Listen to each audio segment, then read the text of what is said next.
Good evening, all dear students. Let's begin the class of the day. Good In the evening, class, sir. good evening, सभी को. In the class of the day, we have Ben Johnson. Ben Johnson from 1572 to 1637. इन दोनों की यानी Ben Jonson की भी और Edmund Spenser की भी आपने बर्थ ईयर और डेथ ईयर याद रखनी. यानी एडमंड स्पेंसर 1552 से 1599 और Ben Jonson 1572 to 1637. Edmund Spenser का भी आप याद रखेंगे और बेन जॉनसन का भी याद रखेंगे. आज की क्लास में डिस्कस करते हैं बेन जॉनसन के बारे में.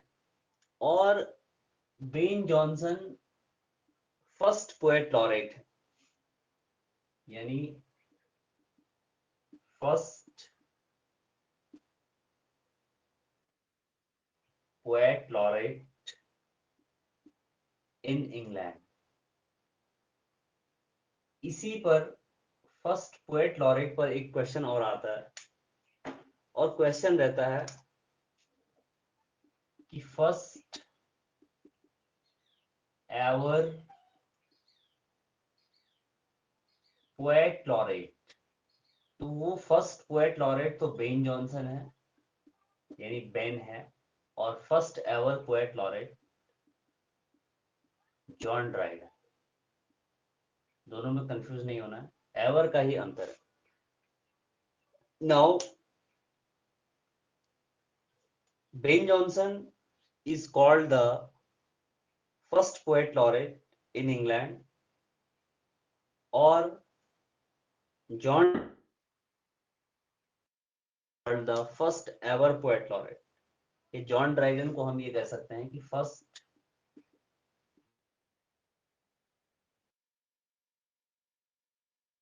Poet laureate, first official poet laureate हमारा जॉन ड्राइडन. बेन जॉनसन के फुल नेम की बात करें तो इनका फुल नेम है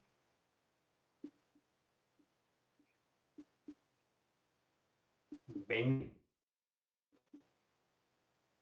जॉनसन. बेंजामिन जॉनसन इनका फुल नेम है.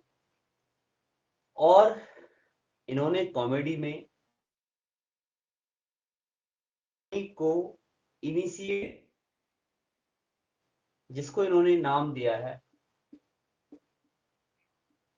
कॉमेडी.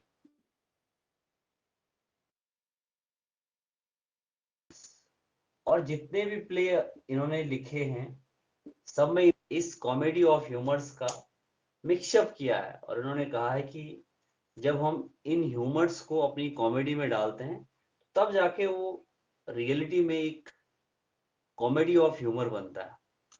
इस कॉमेडी ऑफ ह्यूमर में इन्होंने 4 टाइप्स के ह्यूमर बताए हैं. पहला टाइप का इन्होंने कहा है कि पहला टाइप का ह्यूमर ब्लड है, और जिस कैरेक्टर में ब्लड ज्यादा होगा वो कैरेक्टर अपने स्वभाव से, अपनी नेचर से चीरफल टाइप का होगा. यानी चीरफल टाइप का होगा, यानी प्रसन्नचित टाइप का होगा. दूसरा ह्यूमर इन्होंने कहा है फ्लेम.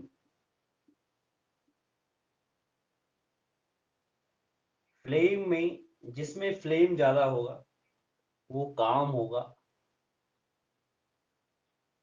थर्ड टाइप का ह्यूमर इन्होंने बताया है कॉलर. और इस कॉलर जो जिसमें ज्यादा होगा, इस कॉलर को ही येलो बाइल भी कहा जाता है.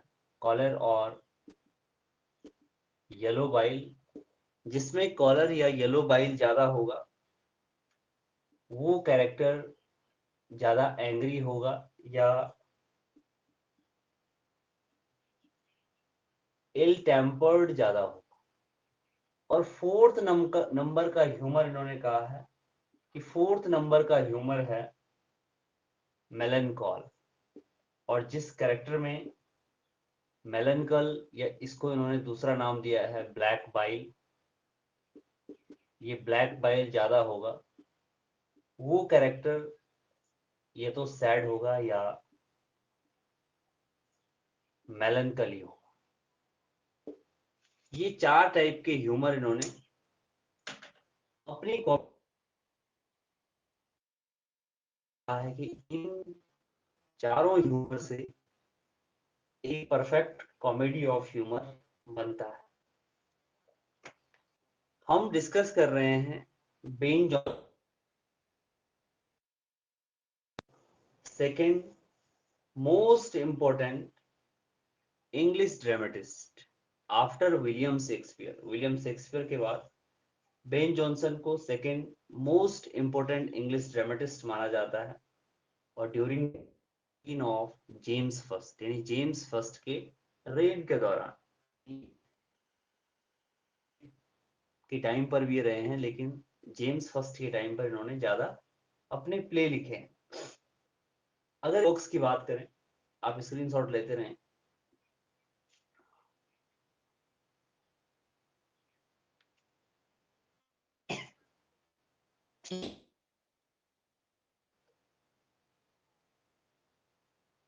अगर इनके मेजर वर्क्स की बात करें, बेस्ट नोन सैटारिकल प्लेज है इनके, जैसे every man in his humour, Volpone और द फॉक्स, द एल्केमिस्ट और बार्थोलोम्यू फेयर। अगर और प्लेस की बात करें एज अ क्रोनोलॉजिकल ऑर्डर, तो a tell of a dove, the oil of dogs, the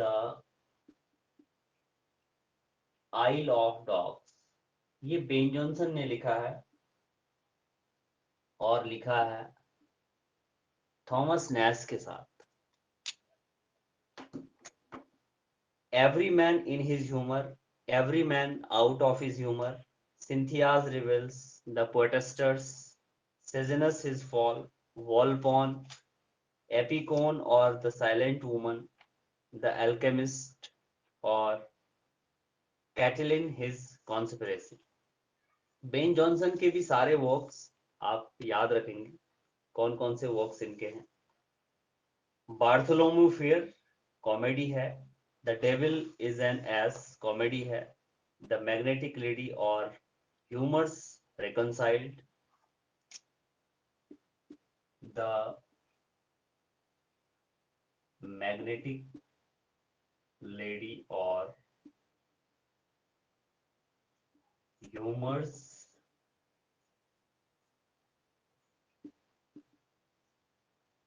रिकंसाइल्ड, Mortimer his fall. Ben Jonson ने comedy के साथ साथ बहुत सारे मास्क भी लिखे हैं, MASQUES, मास्क यानी पपेट ड्रामा या एंटरटेनमेंट, और जिसमें एक स्प्लेंडेड तरीके का स्पेक्टेकुलर होता था, सीन इफेक्ट होता था, और जिसमें म्यूजिक और ड्रामा को भी इंक्लूड किया जाता है। केवल और केवल मास्क रिप्रेजेंट किए जाते थे रॉयल थिएट्रिकल एंटरटेनमेंट के लिए। इन्होंने अलग अलग मास्क भी लिखे हैं, जैसे masque of queens, masque of blackness, the coronation triumph, Oberon the fairy prince, love freed from ignorance and folly, love's triumph through Callipolis. एक पॉइंट आप जरूर लिखेंगे, नोट करके लिखेंगे, प्लीज नोट डाउन। लिखेंगे Ben Jonson, Ben Jonson wrote, Ben Jonson masks, MASQUES, many, in honor of, in honor of James First and Queen Anne। James first और queen N के honour में यानी थिएट्रिकल एंटरटेनमेंट के लिए Ben Jonson ने बहुत सारे मास्क लिखे।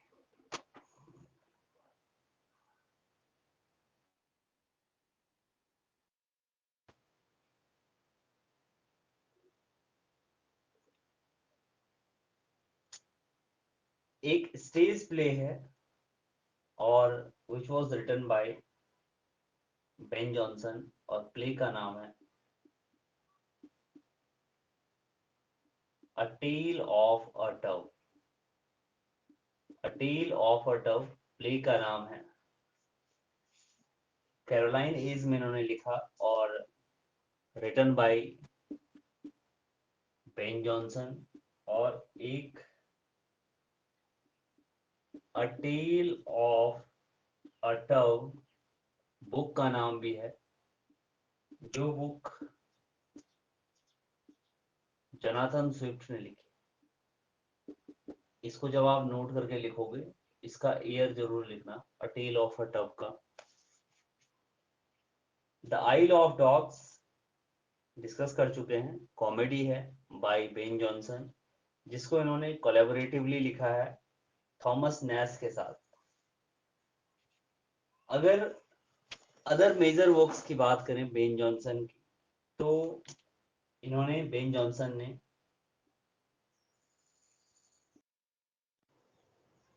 आर्ट ऑफ पोएट्री को भी ट्रांसलेट किया है, हॉरेस की आर्ट ऑफ पोएट्री को भी ट्रांसलेट किया है, और सॉन्ग टू सीलिया, सीलिया के लिए बहुत सारे सॉन्ग्स भी लिखे हैं।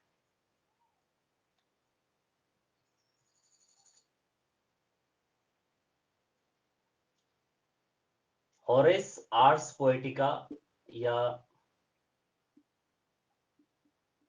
आर्स पोएटिका और the art of poetry. Ars poetica और the art of poetry which was written by Horace।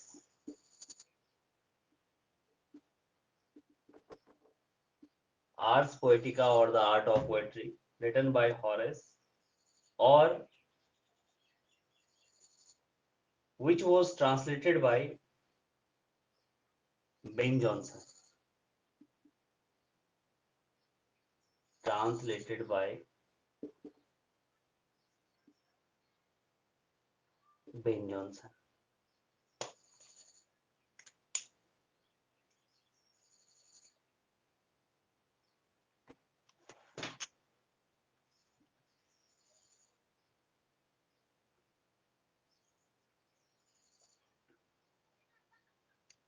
Ben Jonson को अपने टाइम का as a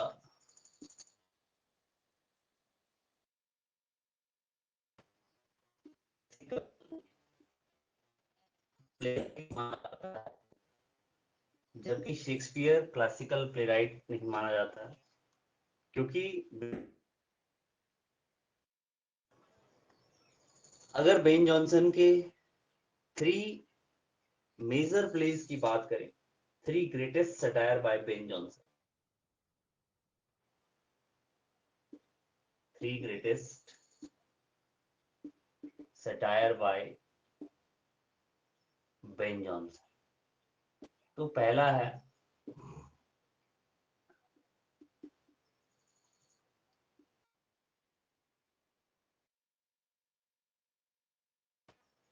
in his humour, every man in his, या यू भी लगा लो, ह्यूमर। इस वर्क में यानी every man in his humour में बेन जॉनसन ने रिडिक्यूल किया है, he ridicule the manner of the city, city life को रिडिक्यूल किया है, सिटी के मैनर को रिडिक्यूल किया है। दूसरा सैटारिकल वर्क है इनका सिंथियाज रिवेल्स, जिसका सबटाइटल है the fountain of self love.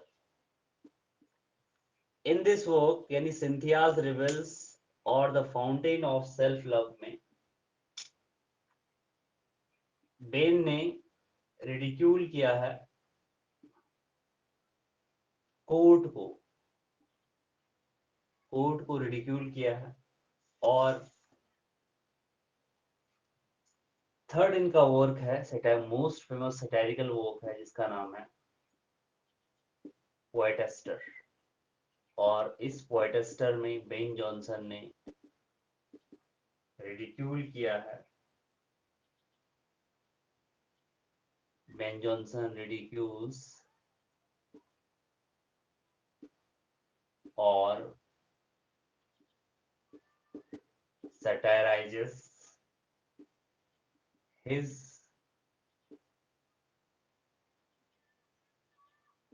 Contemporaries. अपने कंटेम्प्रेरीज को इसने इसमें सैटाराइज किया है पोएटेस्टर में। स्क्रीनशॉट लेते रहें।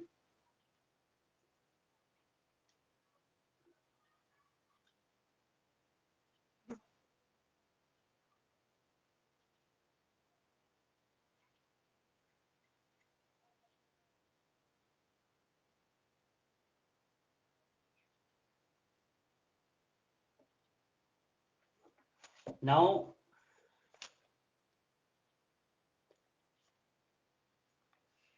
ये तो थे सैटारिकल वर्क। अब हम बात करेंगे कि best known comedy. Ben Jonson की बेस्ट नोन कॉमेडी है, पहली है वॉलपॉन, जिसका टाइटल है, सब टाइटल है द फॉक्स। वॉलपॉन और द फॉक्स। दूसरा है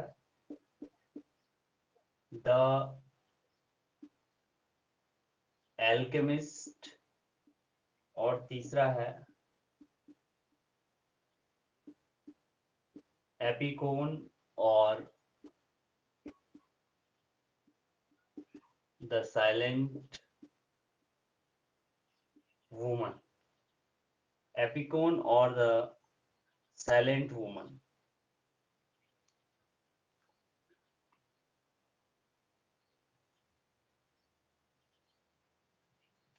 वॉलपॉन और द फॉक्स में बेन जॉनसन ने डिस्कस किया है कि how to make people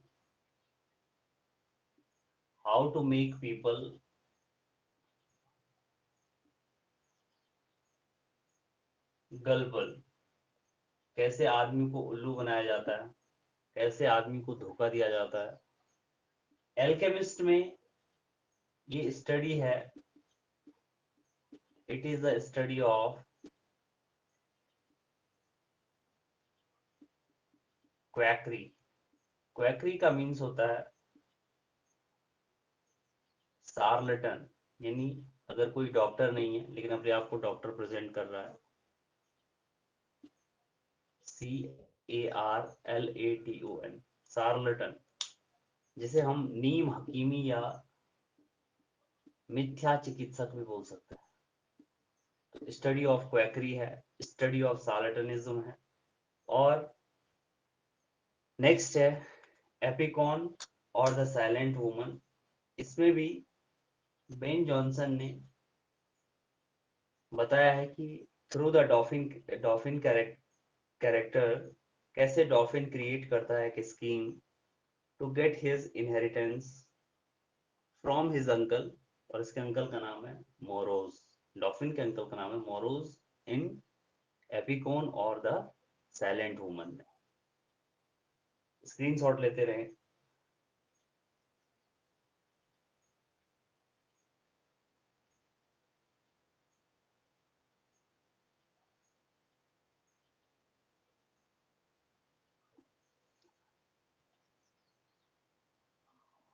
Ben Jonson ने अच्छी क्लासिकल एजुकेशन रिसीव की और जहां से इन्होंने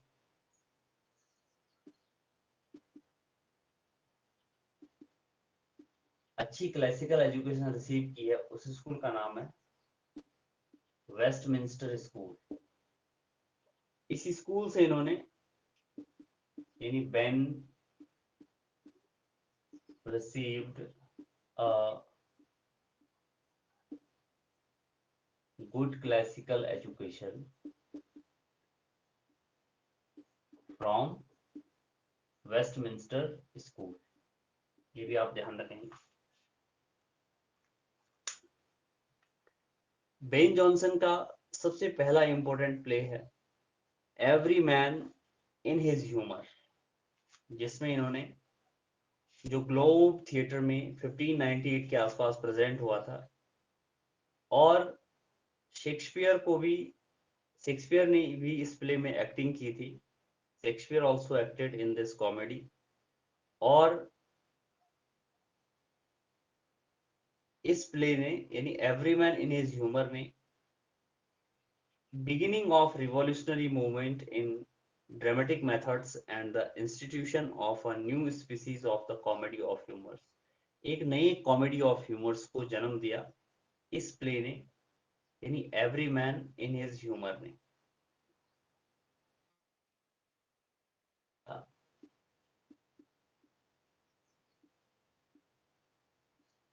एपिकोन और the silent woman, the major characters are, इसमें मेजर कैरेक्टर्स है, पहला है डॉफिन, दूसरा है मोरोज। मोरोज एक वेल्दी ओल्ड मैन है और डॉफिन का अंकल है। एक तीसरा कैरेक्टर है इसमें, इस कैरेक्टर का नाम है कबर्ड या कटबर्ड। ये कैरेक्टर इस मोरोज का बार्बर है और ये कटबर्ड यानी he presents himself as a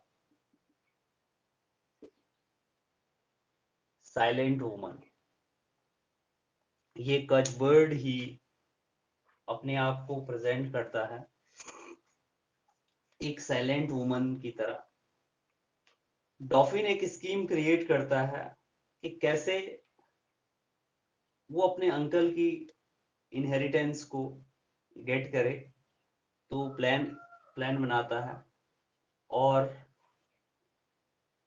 morose को राजी कर देता है टू मैरी एपिकोन, कि मैरिज ये एपिकोन से या साइलेंट वुमन से, और एपिकॉन यही बन रहा है, कटबर्ड ही एपिकॉन बन रहा है, EPICOEN, कि वो इससे मैरिज कर ले। और ये मोरोज, ये कट बियर्ड मोरोज का बार्बर है। मोरोज भी प्लान बनाता है कि कैसे वो अपने नेफ्यू को, कैसे वो डॉफिन को अपनी पूरी प्रॉपर्टी से डिसइनहेरिट करे, निकाल दे। डॉफिन एक प्लान बनाता है, कंकोर्ड्स करता है एक प्लान को इस कट बियर्ड के साथ, और जो कट बियर्ड मोरोज का बार्बर है, कट बियर्ड प्रेजेंट करता है मोरोज को एक यंग साइलेंट वुमन की तरह और उसके साथ मैरिज करता है। एपिकोन या साइलेंट वुमन, ये कट बियर्ड मोरोज से मिलता है। Epicoene met Morose, now Morose plans to their marriage. और इसी के बाद एक ट्रू विट आती है, ये ट्रू विट आती है और ये सब कुछ एक्सपोज कर देती है। और ट्रू विट मोरोज को बताती है कि it is not the woman's fault, all of them are corrupted. It is not the woman's fault. All of them are corrupted. Or Truewit also tells Morose to kill himself instead of getting married.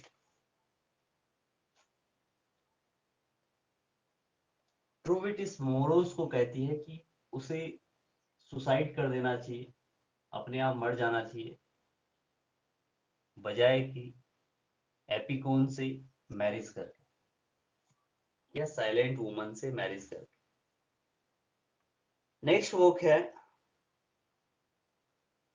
सिंथियाज reveals.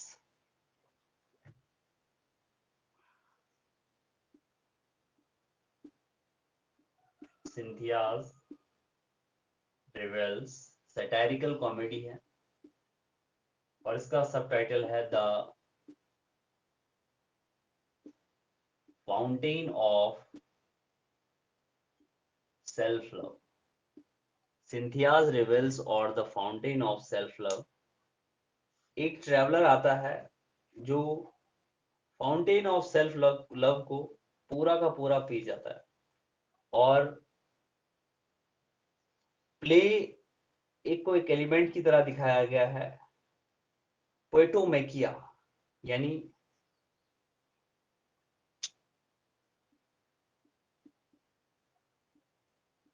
पोएटोमेकिया हो रहा है।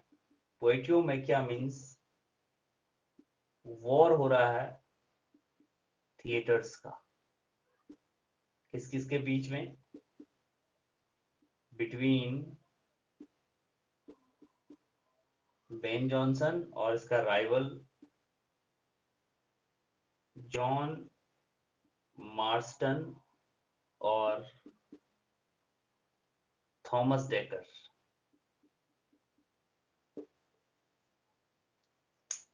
यानी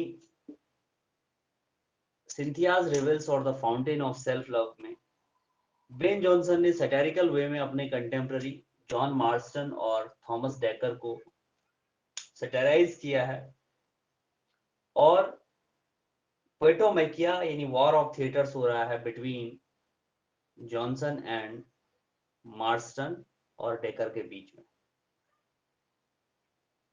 यानी between इसलिए लगाया है कि एक साइड जॉनसन है और एक साइड मार्स्टन और डेकर है, वैसे उसमें अमंग आना था।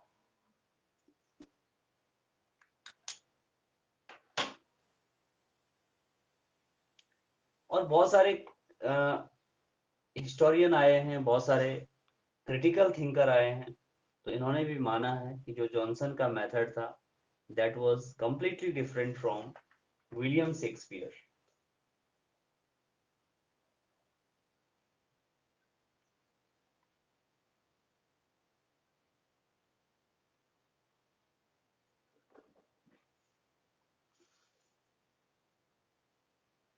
जॉन मार्स्टन और थॉमस डेकर को आप जरूर याद रखेंगे।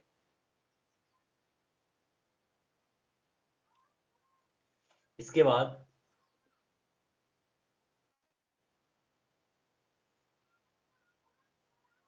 बेन जॉनसन हमें पता है कि फर्स्ट पोएट लॉरेट है और ऑफिशियल पोएट लॉरेट या first ever poet laureate John Dryden है। और जॉन ड्राइडन को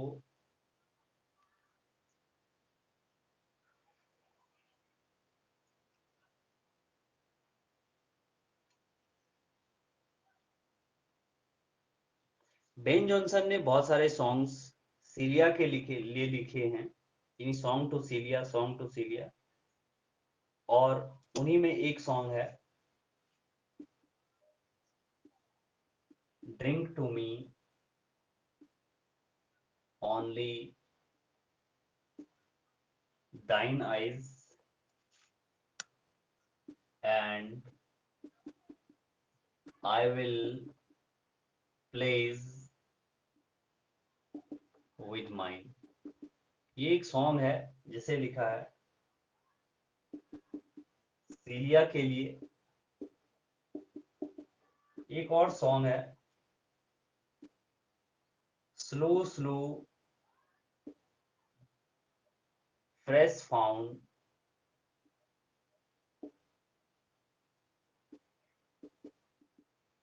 keep time with my salt tears.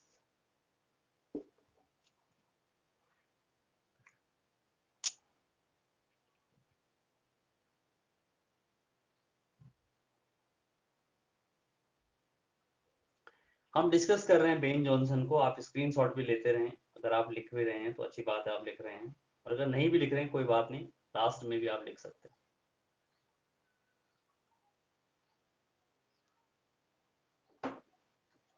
इसके बाद नेक्स्ट वर्क है, पहला ही वर्क था जो, इसका नाम था every man in his humour. Every man in his humour 1598 के आसपास एक्टेड हुआ, और every man in his humour में बेन जॉनसन ने न्यू टाइप की कॉमेडी को कॉइन किया, जिसे हम कॉमेडी ऑफ ह्यूमर कहते हैं, और जिस कॉमेडी ऑफ ह्यूमर में अलग अलग टाइप के ह्यूमर होते हैं, जैसे ब्लड, फ्लेम, कॉलर और मेलनकली, जहां कॉलर को येलो बाइल कहते हैं और मेलनकली को ब्लैक बाइल। जो जिस कैरेक्टर के अंदर मेलनकली ज्यादा होगा या ब्लैक बाइल ज्यादा होगा वो सैड होगा या मेलनकली होगा, जिसमें येलो बाइल ज्यादा होगा वो एंग्री या इल टेम्पर्ड होगा, जिसमें फ्लेम ज्यादा होगा वो काम होगा, और जिसमें ब्लड ज्यादा होगा वो चीरफल ज्यादा होगा। इसी में इन्होंने इनिशिएट किया है इसको, कॉमेडी ऑफ ह्यूमर के कॉन्सेप्ट को, और इसमें मेजर कैरेक्टर हैं every man in his humour में। इसका नाम है नोवेल।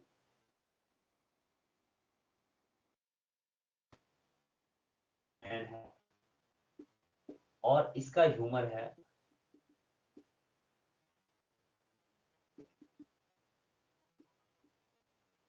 सॉलिसिट्यूड। ये चिंता में खोया रहता है, और ख्यालों में खोने का या चिंता में खोने का एक ही कारण था, क्योंकि इसका जो बेटा है ये अपने बेटे के लिए, यानी उसकी मॉरलिटी के लिए, उसके मॉरल्स के लिए सॉलिसिट्यूड रहता है।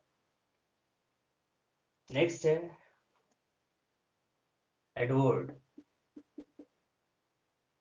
एडवर्ड इस नोवेल का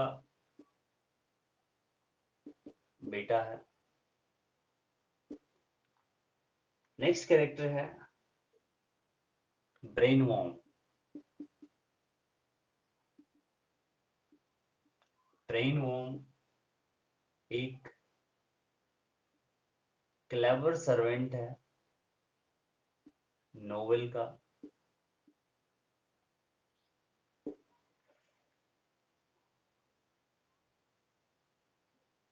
नेक्स्ट है एक कैरेक्टर कैप्टन बोबाडिल। कैप्टन बोबाडिल एक ग्रेटेस्ट क्रिएशन है, greatest creation of Ben Jonson. Ben Johnson की ग्रेटेस्ट क्रिएशन है।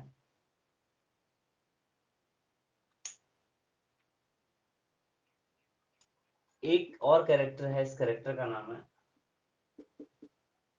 किटली।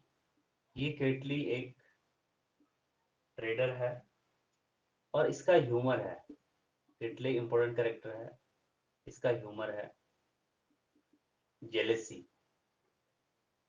एक दूसरों से जेलेसी ज्यादा करता है, और इसी किटले के अराउंड हमारी स्टोरी भी घूमती रहती है।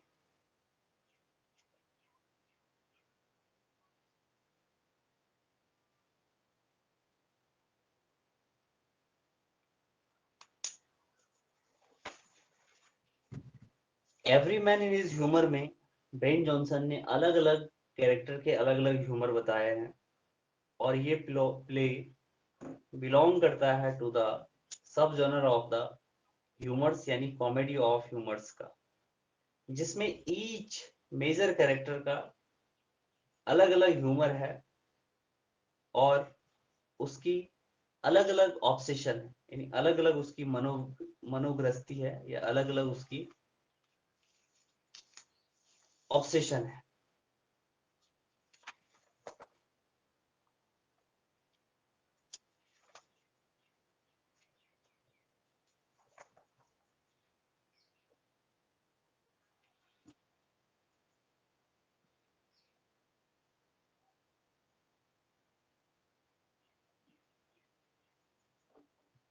नेक्स्ट वर्क है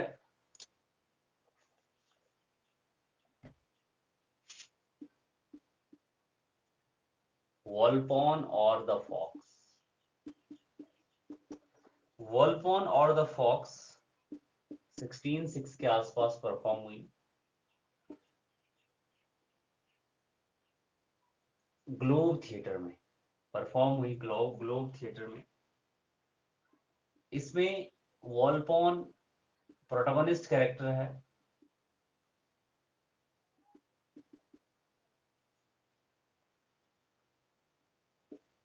और वॉल्पोन जो नाम है इसका मतलब है वॉल्पोन नेम मीन्स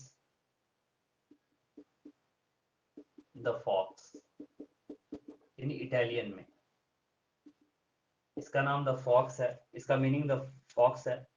वॉल्पोन एक लस्टफुल आदमी है, एक लेचरस आदमी है और बहुत ज्यादा ग्रीडी है, यानी एक लेचरस आदमी है, लस्टफुल है और ग्रीडी है प्लेजर के लिए। वॉल्पोन के बाद दूसरा कैरेक्टर हमारा मॉस्का।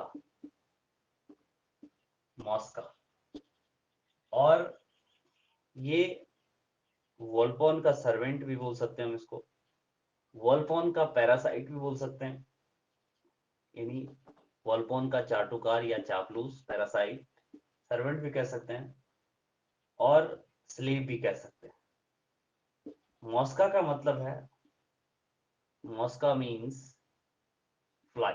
ध्यान रखेंगे आप दोनों, वॉल्पोन का मीन्स फॉक्स और मॉस्का का मीन्स फ्लाई। एक और हमारी कैरेक्टर है जिसके साथ वॉल्पोन जबरदस्ती इंट्रोड्यूस होता है, इसका नाम है सीलिया। और ये सीलिया, इस सीलिया का मतलब है, सीलिया का मतलब है हेवन। ये जो सीलिया है ये कॉर्विनो की ब्यूटीफुल वाइफ है और वाइफ के साथ साथ ये सीलिया इनोसेंट और एक रिलीजियस लेडी भी है।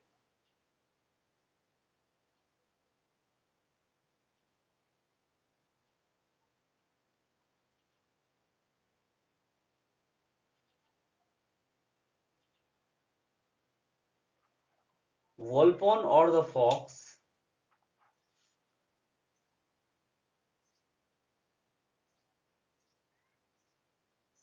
वॉल्पोन एक रिच मैन है बट ही हैज नो सन, और जब उसके कोई भी सन नहीं तो लोगों की नजर उसकी लिगेसी पर है, उसकी विरासत पर है।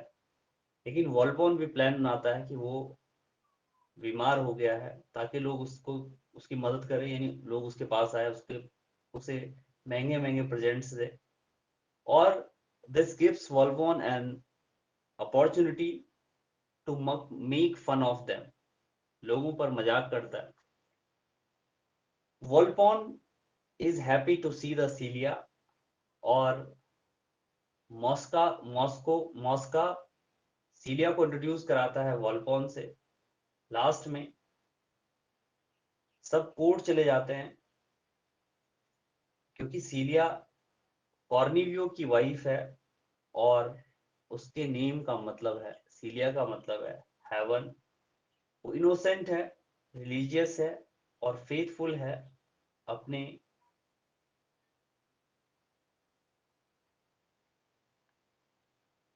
फेथफुल टू कॉर्विनो, यानी faithful to her husband.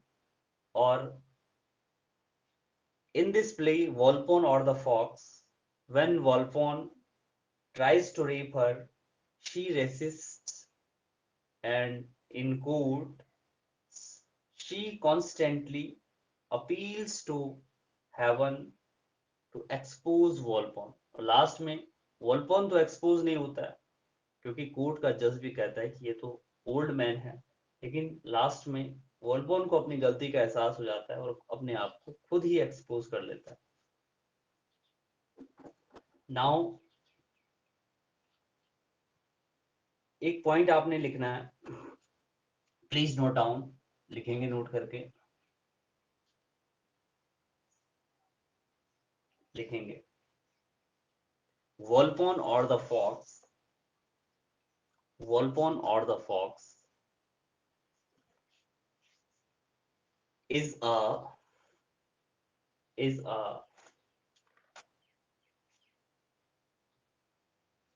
is a merciless is a merciless satire,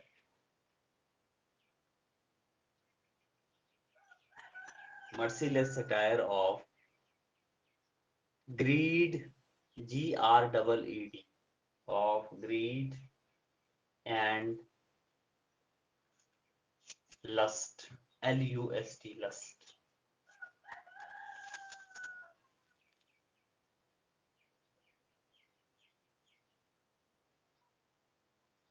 Ben Jonson ने बहुत सारी कॉमेडीज लिखी है, लेकिन कुछ एक दो उनकी ट्रेजेडी भी है, लिखेंगे हम उनको। पहली है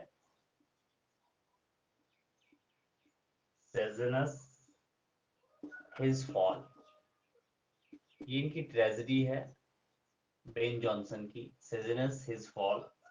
दूसरी है कैटलाइन हिज कॉन्स्पिरेसी, ये भी इनकी ट्रेजेडी है।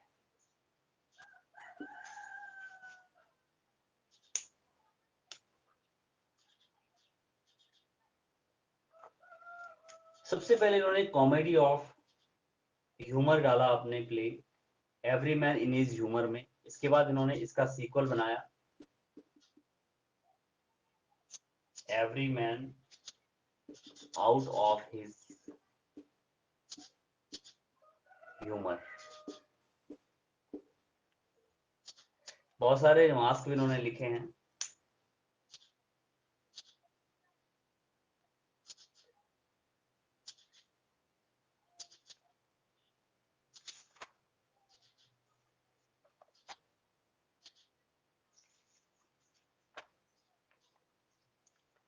नेक्स्ट पॉइंट आप लिखेंगे एक नोट करके, इन वॉलपॉन, इन वॉलपॉन और ब्रैकेट में लिखेंगे comedy,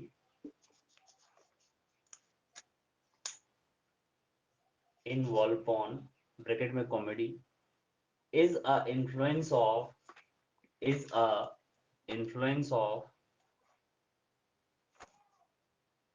the Roman poet, influence of the Roman poet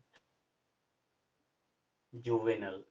juvenile का इन्फ्लुएंस बेन जॉनसन पर है, बेन जॉनसन की वॉलपोन पर है, यानी इन वॉलपोन is a influence of Roman poet juvenile. Next point लिखेंगे नोट करके, नोट करके ही नेक्स्ट पॉइंट लिखेंगे discoveries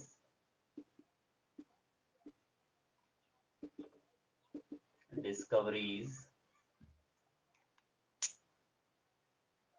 is a critical work, discoveries is a critical work by Ben Jonson,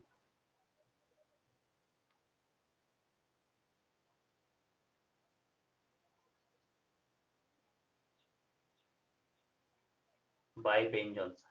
एक और पॉइंट नोट करके लिखेंगे,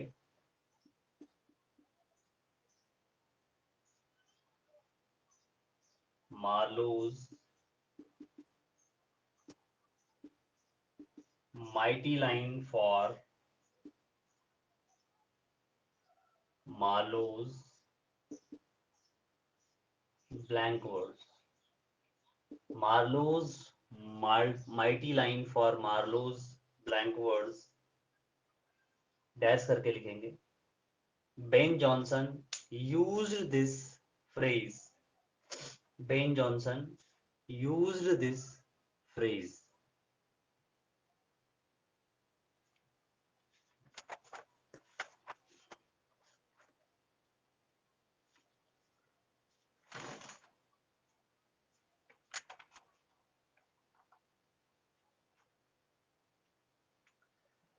नेक्स्ट फेमस वर्क है Ben Jonson का, जिसका नाम है the alchemist. The alchemist. England में प्लेग फैल गया है, और जब इंग्लैंड में आउटब्रेक हो गई है प्लेग की लंदन में, तो एक जेंटलमैन है, इस जेंटलमैन का नाम है लवविट। ये लवविट भी इंग्लैंड छोड़ देते हैं, टेम्पररी अपने देश को छोड़ देते हैं, और अपने हाउस को, यानी केवल एक आदमी को देते हैं जो उनका बटलर नौकर है या बटलर है, इसका नाम है जर्मी। यानी ये भी अपने हाउस को क्वारंटाइन कर देते हैं, और इस जर्मी जो इस मास्टर लवविट का सर्वेंट है,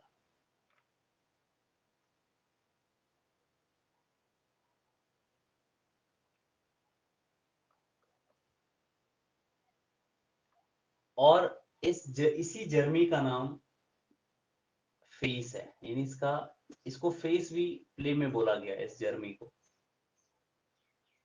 और ये लवविट्स बटलर है। बटलर यानी सर्वेंट। जर्मी यानी फेस को अपॉर्चुनिटी मिल गई है कि कैसे वो लवविट के हाउस को यूज करे, कैसे वो लवविट के हाउस को एज द हेडक्वार्टर्स के रूप में एक फ्रॉडुलेंट एक्ट के लिए, यानी जालसाजी करने के लिए यूज करे।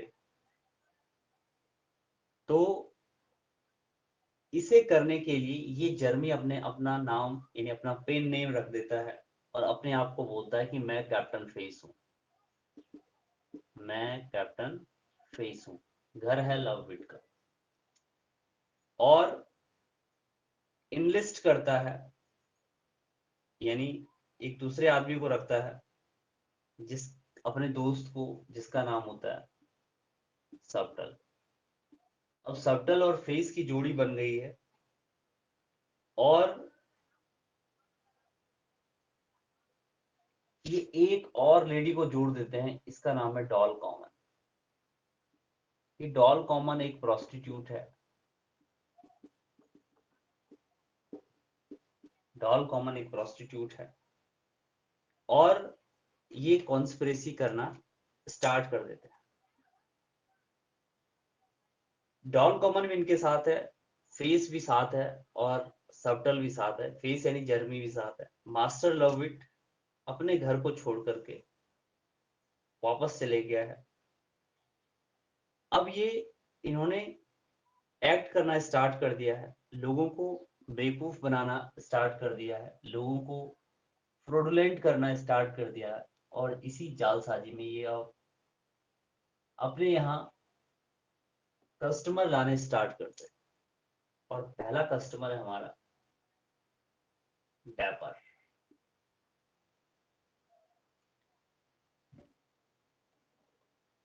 कस्टमर लाने स्टार्ट कर देते हैं, और पहले तो कस्टमर रहते हैं, लेकिन बाद में वो विक्टिम बन जाते हैं।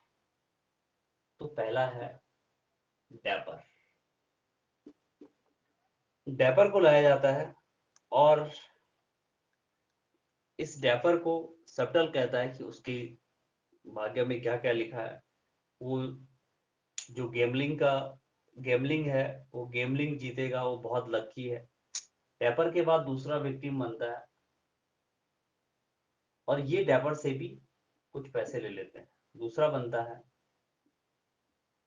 एबेल ड्रजर या एबेल ड्रगर। एबेल ड्रजर एक ट्रेडर है और ये सबटल से चाहता है कि वो उसे कहाँ शॉप खोलनी चाहिए, कहाँ उसके अपने बिजनेस को बढ़ाना चाहिए। तो सबटल भी इसको सलाह देता है कि कहाँ पर वो अपना पूजा घर रखे और कैसे वो अपने डोर पे मैग्नेट को लगाए जिससे कस्टमर अट्रैक्ट हो जाएं और वापस आ जाए। तो दूसरा विक्टिम, विक्टिम नंबर 2 बनता है इनका एबेल ड्रगर।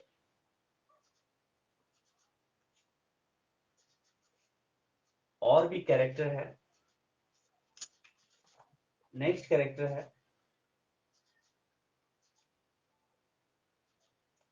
केस्ट्रिल। नेक्स्ट कैरेक्टर है केस्ट्रिल। और केस्ट्रिल और जब इस जहां ये लोग फ्रोडुलेंट वे कर रहे हैं, फ्रोडुलेंट पर्पस के लिए काम कर रहे हैं, इसका मालिक भी आ जाता है यानी मास्टर लवविट आ जाता है। तो केस्ट्रिल और लवविट की आपस में झगड़ा होता है जिससे केस्ट्रिल अपनी सिस्टर की मैरिज मास्टर लवविट से कराता है। और इसी के साथ हमारी ये कॉमेडी भी कंप्लीट होती है। बेन जॉनसन अपने सैटारिकल वर्क्स के लिए ज्यादा फेमस है और इन्होंने बहुत सारे प्लेज लिखे हैं, कॉमेडी लिखी है, ट्रू ट्रेजेडी भी लिखी है और ज्यादातर इन्होंने मास्क लिखे हैं यानी कोर्टली एंटरटेनमेंट के लिए या राजाओं के एंटरटेनमेंट के लिए, तब वो चाहे जेम्स फर्स्ट हो या क्वीन एन हो।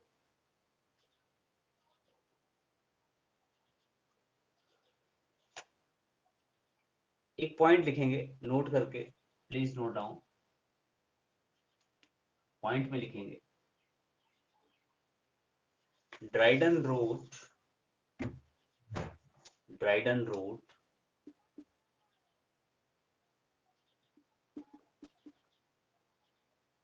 Dryden road dramatic पोएजी, Dryden road dramatic पोएजी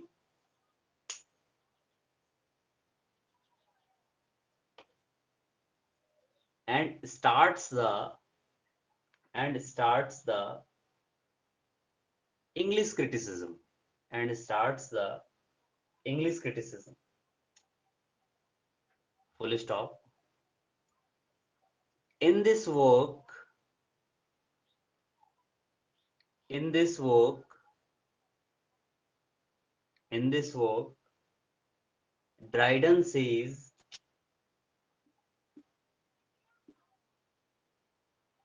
Dryden says, Shakespeare is as Homer and Ben Jonson is as Virgil.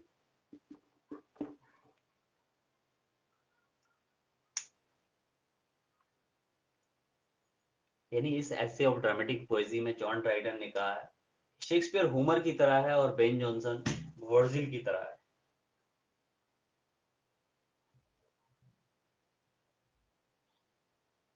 Ben Jonson को भी बरीड किया गया वेस्टमिंस्टर अबे में और वेस्टमिंस्टर स्कूल में ये पढ़े, वेस्टमिंस्टर अबे में इनको बरी किया गया।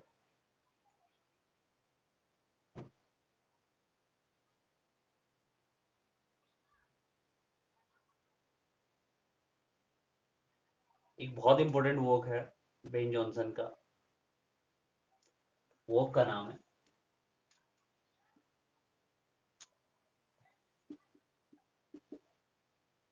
टिम्बर और डिस्कवरीज मेड अपॉन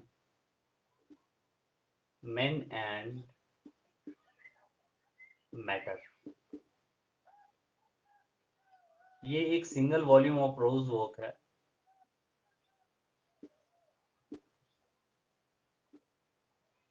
टिम्बर और discoveries made upon man and matter.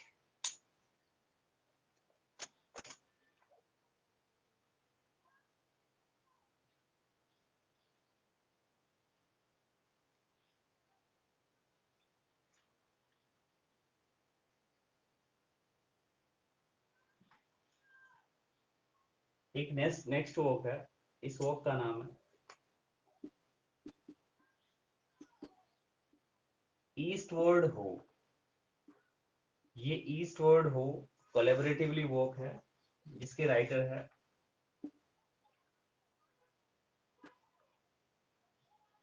George Chapman, Ben Jonson और John Marston.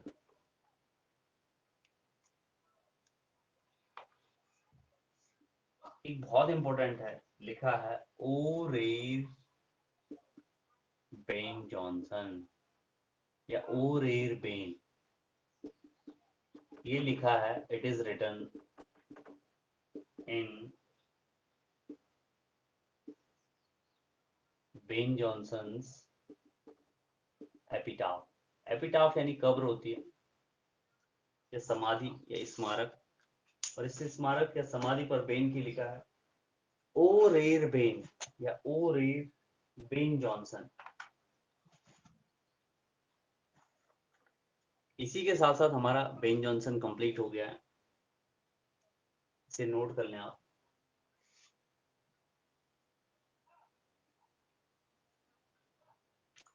Who is called as the prose Shakespeare, आप बताएंगे प्रोज शेक्सपियर किसे कहा जाता है?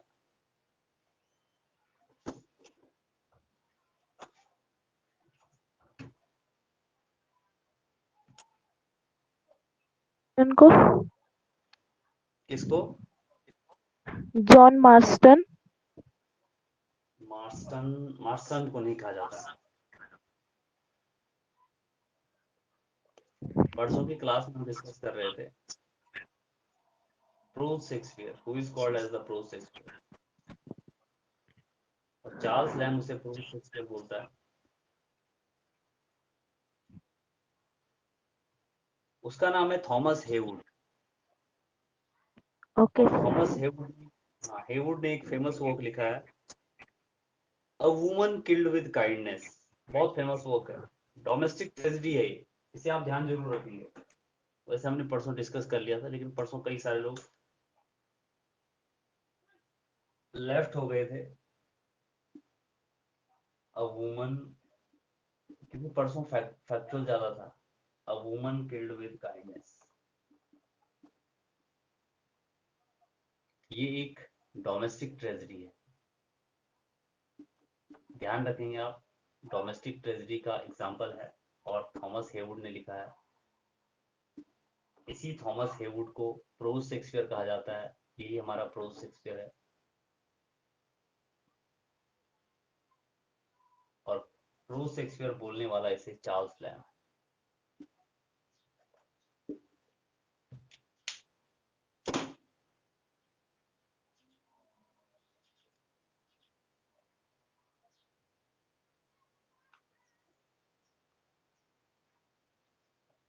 इसके बाद नेक्स्ट है थॉमस मिडिल्टन। थॉमस मिडिल्टन की अगर बात करें तो इनके फेमस वर्क है women beware women, women beware women, Timon of Athens. ये कोलैबोरेटिवली है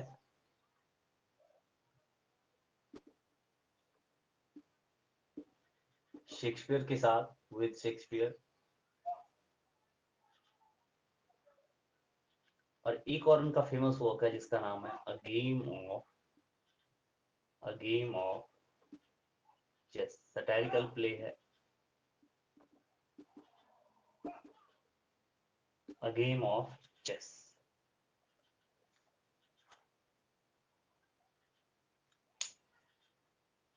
स्क्रीनशॉट लेते रहे।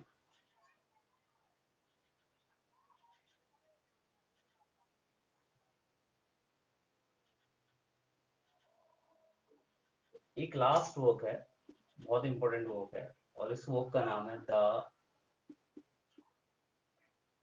ऑनेस्ट होर। होर का मतलब होता है prostitute. It was written by Thomas Dekker and Thomas Middleton, the honest whore, which was written by Thomas Taker and Thomas Middleton.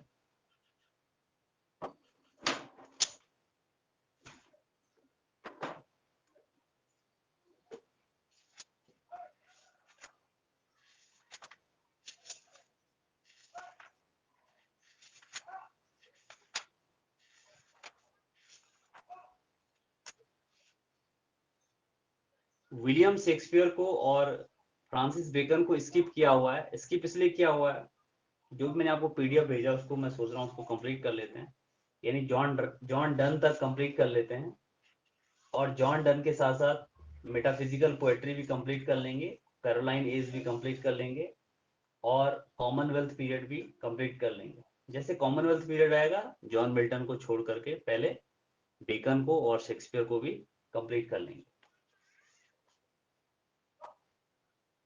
तो नेक्स्ट टॉपिक है हमारा आज का, और लास्ट टॉपिक भी है, इसका नाम है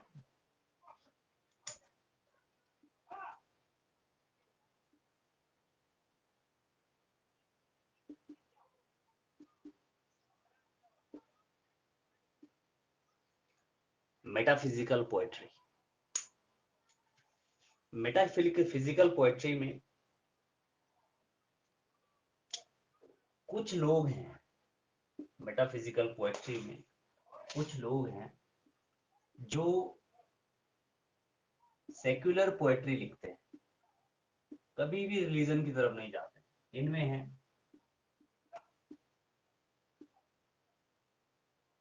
जॉन क्लीवलैंड। इन सबको आप याद कर लें, चाहे सेकुलर और रिलीजियस करके न करें, लेकिन इनके नाम आपको पता होने चाहिए। Cleveland,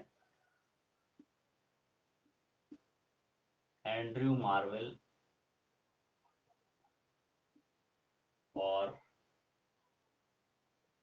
Abraham काउली। और दूसरा जो ग्रुप था वो था जो रिलीजियस पोएट्री लिखता था, और इस रिलीजियस पोएट्री में पहला था जॉर्ज हर्बर्ट, दूसरा था हेनरी वॉन, तीसरा था रिचर्ड क्रोसो, और चौथा था थॉमस ट्रेहन। थॉमस ट्रेहन। और इनके साथ साथ जो हमारा पायनियर था वो था जॉन डन। जॉन डन, यानी इन 7 लोगों के साथ साथ एक जॉन डन भी है, जो अच्छे से मेटाफिजिकल पोएट्री से एसोसिएटेड। और जॉन डन को भी हम एज अ रिलीजियस पोएट में ही रख सकते हैं। John Donne.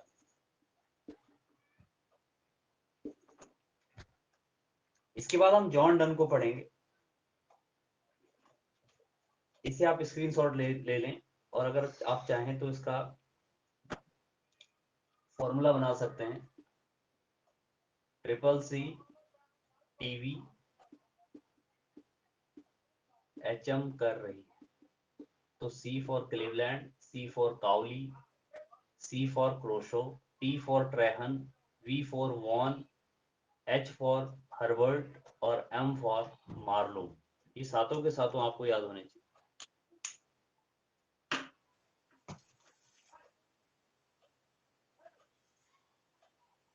नेक्स्ट बढ़ते हैं आगे, स्क्रीनशॉट लेते हैं।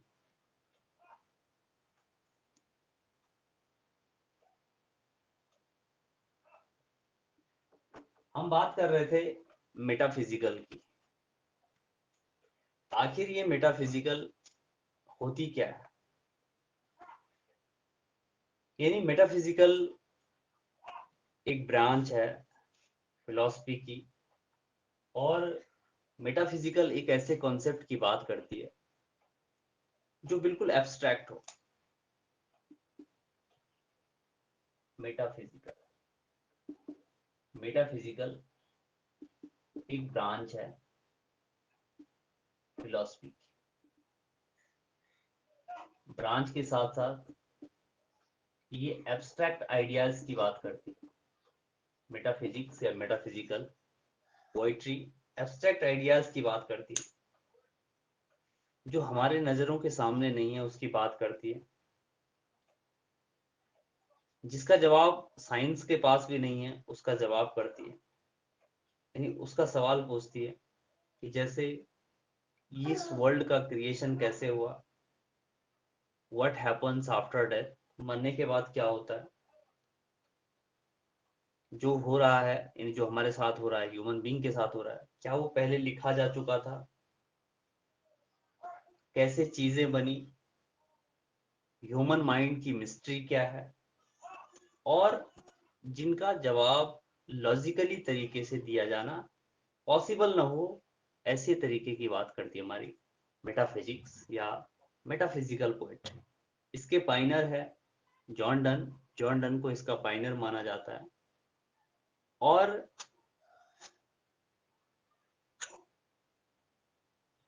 जो मेटाफिजिकल पोएट्री होती है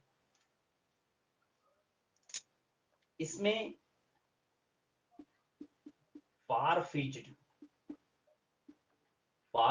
इमेजरी का यूज किया जाता है। यानी जो अवास्तविक चीजें होती हैं, जो अतिशयोक्तिपूर्ण चीजें होती है, उनका यूज किया जाता है, फार फीच्ड का यूज किया जाता है। और चीजों का कंपैरिजन ऐसे किया जाता है जिनका दूर दूर तक भी कोई रिलेशन ना हो। जैसे लवर्स का कंपैरिजन करते हैं कंपास के टू लेग्स से, यानी टू लेग्स ऑफ कंपास। जैसे जॉन डन ने कहा है कि कोई फ्ली है और फ्ली पहले उसके ब्लड को सक करेगा, फिर उसकी लवर के ब्लड को सक करेगा, और इसे John Donne just like as marriage कहते हैं। इसी इसी की बात मेटाफिजिकल पोएट्री करती है।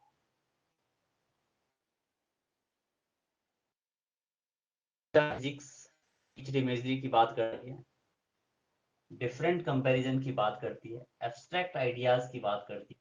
एक ब्रांच है मेटाफिजिक्स। सबसे पहले जो मेटाफिजिकल टर्म है, metaphysical term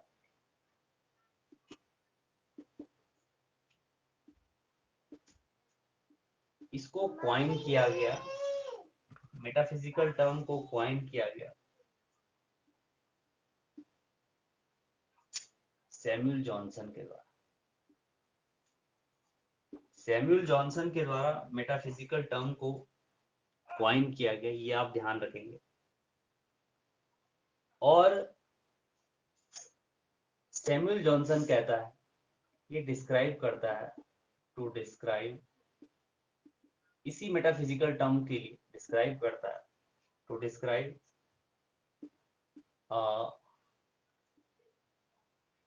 loose group of 17th century English poets. यानी सैमुअल जॉनसन ने क्रिटिसाइज किया था मेटाफिजिकल को, और मेटाफिजिकल टर्म इन्होंने इन 17th सेंचुरी के राइटरों को दिया, और इनको डिस्क्राइब किया as a loose group of 17th century English poets. और सैमुअल जॉनसन ने in the chapter on Abraham Cowley, in the chapter on Abraham Cowley में डिस्कस किया था, और इस अब्राहम काउली का डिस्कस इन्होंने अपने work lives of the most eminent English poets में किया था। अपने work lives of the most important English poets में एक चैप्टर लेके, लाइफ ऑफ अब्राहम काउली लेके, इन्होंने इन 17th सेंचुरी के राइटर्स को कहा कि ये लूज ग्रुप है 17th सेंचुरी के इंग्लिश पोएट का, और यही इन्होंने इस मेटाफिजिकल टर्म को क्वाइन किया। तो सबसे पहले क्वाइन किया सैमुअल जॉनसन। इन्होंने, सैमुअल जॉनसन ने इस मेटाफिजिकल टर्म को क्वाइन करके 17th सेंचुरी के लूज ग्रुप को बताया, और अब्राहम काउली नाम के चैप्टर में अपनी book lives of the eminent English poets में इन मेटाफिजिकल पोएट्स का डिस्कस किया, और कहा कि ये लूज ग्रुप है 17th सेंचुरी इंग्लिश पोएट्स का। और इन्होंने कहा कि ये इन्वेंटिव यूज करते हैं कंसीट्स का, और ये ज्यादातर, बेन जॉनसन ये भी कहता है कि ये ज्यादातर ग्रेट एम्फेसिस देते हैं, ये ज्यादातर ग्रेट एम्फेसिस देते हैं on the spoken rather than lyrical quality of their words। Ben Jonson कहता है कि इनमें ग्रेट एम्फेसिस ये बोलते ज्यादा है, लेकिन जो इनकी वर्ड्स है, जो इनकी पोएम्स है, उनमें लिरिकल क्वालिटी बहुत कम देखने को मिलती है। तो पहली बात हमें इसका डॉक्टर जॉनसन या सैमुअल जॉनसन का नाम याद रखना है, इन्होंने इस टर्म को कॉइन किया। दूसरा, स्क्रीनशॉट ले ले।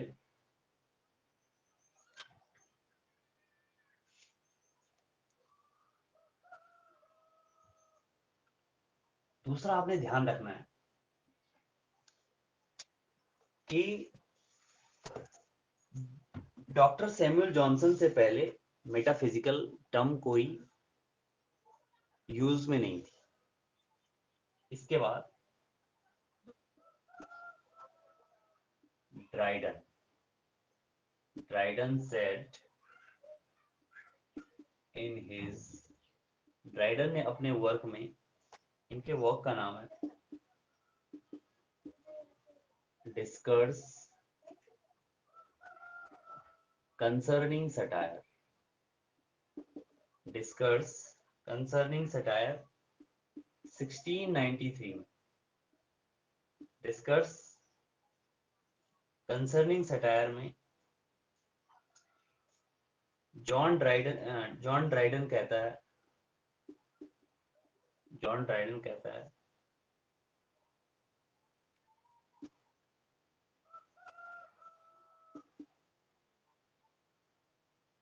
है दैट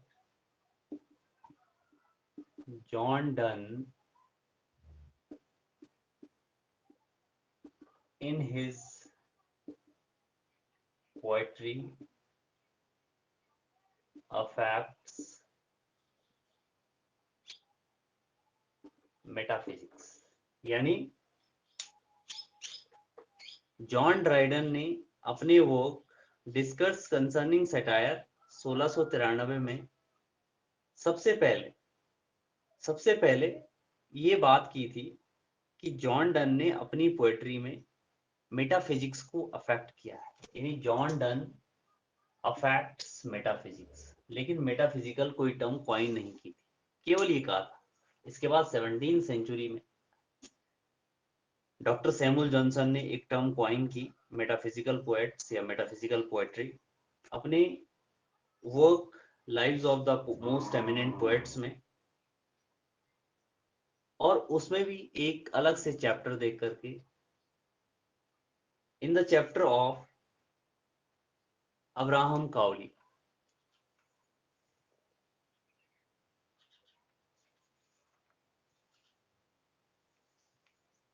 अलग अलग पोएट हुए हैं मेटाफिजिकल पोएट्स, अलग अलग इन्होंने पोएम्स लिखी है, और डिफरेंट कंपैरिजन की बात करते हैं जो बिल्कुल अलग हो। लेकिन तब तक भी मेटाफिजिकल जो पोएट्री थी, यानी मेटाफिजिक्स जो थी, वो इतनी पॉपुलर नहीं।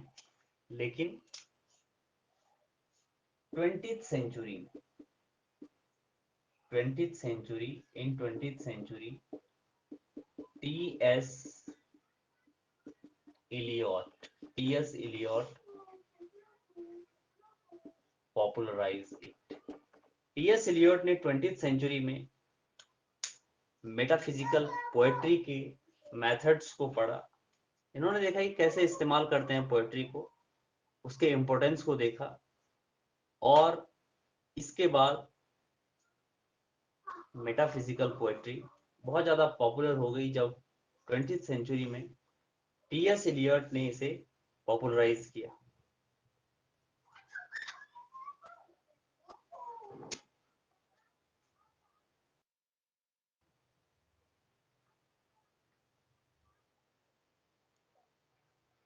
एक और लास्ट पॉइंट करते हैं।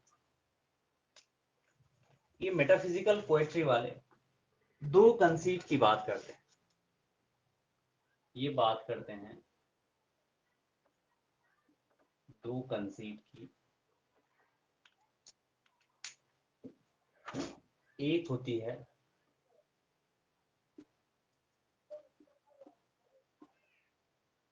Petrarchan conceit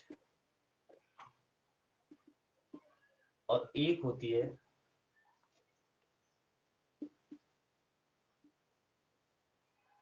metaphysical conceit. Petrarchan conceit ये रेनेसा के टाइम पर,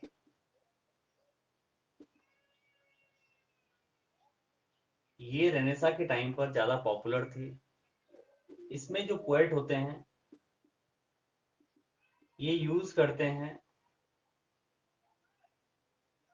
फैंसीफुल मेटाफोर को, फैंसीफुल मेटाफोर को करते हैं अपने लवर को प्रेज करने के लिए। तो प्रेज डियर लवर्स, जैसे कोई आंखों को सन से, या कोई अनदर थिंग को अनदर मेटाफोर के लिए यूज करते हैं, यानी अपनी लवर को कंपेयर करते हैं डिफरेंट मेटाफोर से। रेनेसा के पोएट, इसको कहते हैं पेट्रार्कल कंसीट। अब मेटाफिजिकल कंसीट आए और इन्होंने लॉन्ग और अनलाइकली, यानी जो असंभव हो, संभव ही ना हो, अगर कोई अपनी लवर को कंपेयर, अगर कोई अपनी लवर की आईज को कंपेयर कर रहा है सन से, एक बात हो सकती है, मान सकते हैं। लेकिन अगर कोई अपनी लवर को कंपेयर कर रहा है एक फ्ली के ब्लड से, तो ये बिल्कुल अनलाइकली कंपैरिजन हो गया। तो मेटाफिजिकल कंसीट वाले लॉन्ग या अनलाइकली कंपैरिजन करते हैं, कंपैरिजन करते हैं बिटवीन टू थिंग्स। जैसे वही वाला एग्जांपल कि फ्ली को कंपेयर करते हैं, यानी फ्ली के अंदर अगर कोई फ्ली,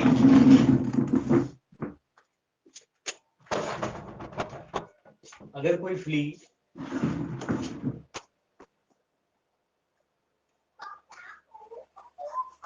अगर कोई फ्ली लवर्स को सक करता है, तो ये एक फिजिकल यूनियन है टू लवर्स की, और उस फ्ली के अंदर या उस पिस्सू के अंदर दोनों लवर्स का जो ब्लड है वो मिक्सअप हो गया।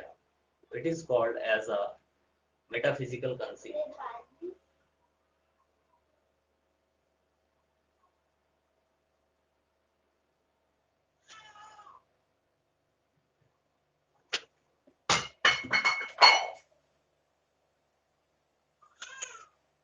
आज की क्लास यहीं पे एंड कर रहे हैं। कल मिलते हैं आपको प्रोनाउंस के साथ, और परसों same as it is John Donne को स्टडी करेंगे। तब तक के लिए सभी को goodbye. Okay sir, thank you sir.